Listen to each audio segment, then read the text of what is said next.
Ассалаумағалейкум мұсылмандарым.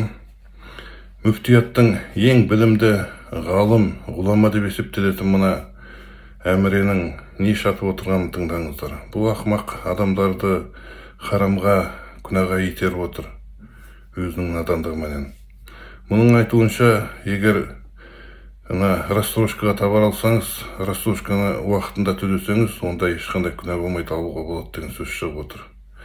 Ал енді мен осыдан 10 шақты күн бұрын видео жазғам. Ол видеода рассрочканың харам екенін мен дәлелдеп бергем. Өйткені рассрочкаға алған кезде өздеріңіз ақылыңыз болса, миыңызды қосып есептеңіз. Егер 1 грамм миыңыз болса, ойланып көріңіз.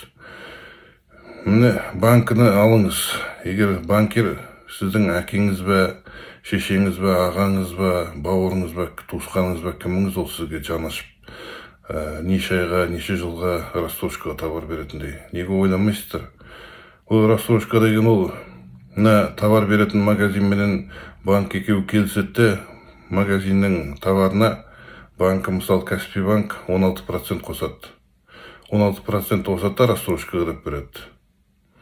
Егер кредит деп алсаңыз, онда 8% қосады.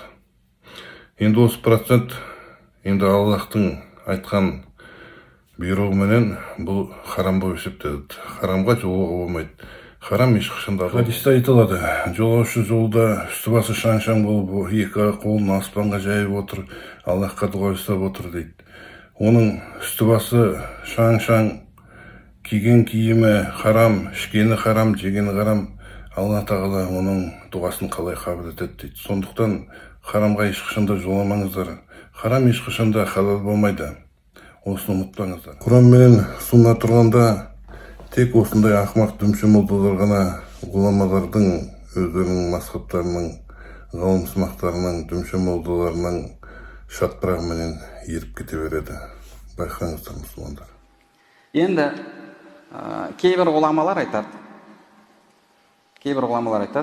егер дейді дұрыс саудаға дұрыс емес шарт кіретін болса дейді. Дұрыс емес шарт кіретін болса. Бірақ ол шарт, сол дұрыс емес шарт, тауарға немесе тауарға төленіп жатқан нәрсеге кірмейтін болса, одан бөлек шарт болатын болса, және ол орындалмаса, онда мынау келісім шарт дұрыс деген секілді көзқарасты айтады кейбір ғұламалар.